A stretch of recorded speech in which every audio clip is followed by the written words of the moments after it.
We've got a question from Mark Riley from the Australian media. Thanks, Prime Minister. Mark Riley from 7 News Australia, Mr President.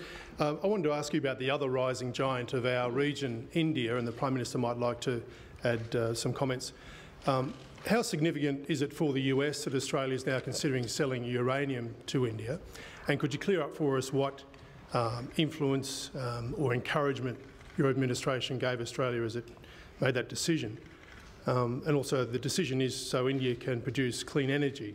In that regard, you're aware that our parliament has passed a new bill pricing carbon, a carbon tax if you like, but we're intrigued about where America is going on this issue. And countries like Australia don't see a carbon trading system in the world working unless America is a big part of it. Can you tell us, is it your wish that America will have an emissions trading scheme across the nation within the next 5 years or so?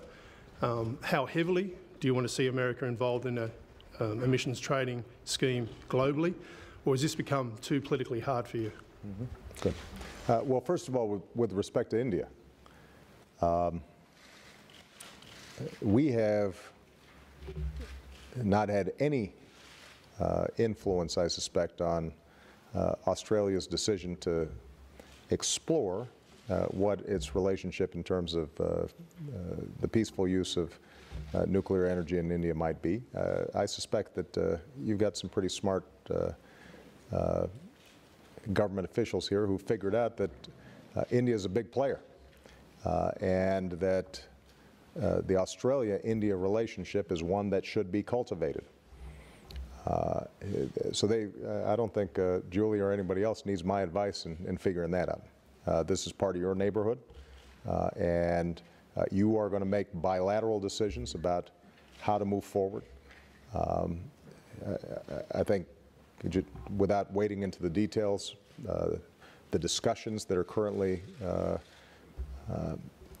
taking place here in Australia around that relationship and the nuclear issue with India are ones that are compatible with international law, compatible with decisions that were made in the NPT, and I will watch with interest what's determined. But this is not something between the United States and Australia. This is something between India and Australia.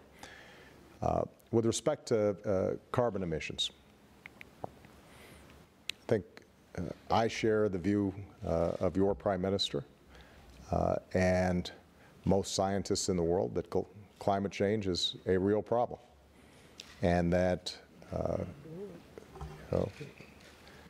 human activity is contributing to it, and that we all have a responsibility to find ways to reduce our carbon emissions.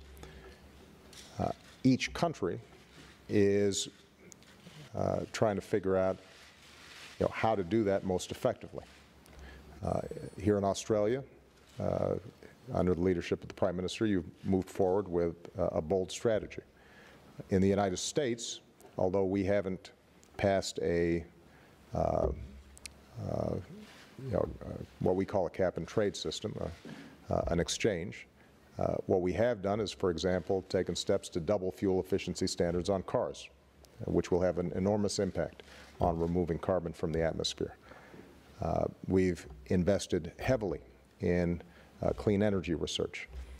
We believe very strongly that with improved efficiencies and a whole range of steps, that we can meet the commitments that we made in Copenhagen and Cancun. And as we move forward over the next several years, my hope is that the United States, as one of several countries with a big carbon footprint, can find further ways to reduce our carbon emissions. I think that's good for the world. I actually think over the long term it's good for our economies as well, because it's my strong belief that industries, utilities, individual consumers, we're all going to have to adapt how we use energy and how we think about carbon.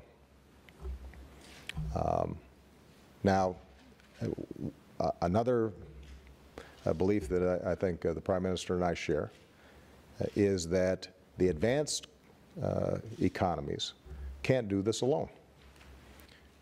So part of our insistence when we are in multilateral forum, and I will continue to insist on this when we go to Durban, is that if we are taking a series of steps, then it's important that emerging economies like China and India are also part of the bargain. It doesn't mean that they have to do exactly what we do. We understand that in terms of per capita carbon emissions, they've got a long way to go before they catch up to us. But it does mean that they've got to take seriously their responsibilities as well. And so, you know, ultimately what we want is a mechanism whereby all countries are making an effort, and it's going to be a a tough slog, particularly at a time when the economies are a lot of economies are still struggling. But I think it's actually one that, over the long term, can be beneficial. Jackie Colmes. Yep, go to the American. Thank you, Mr.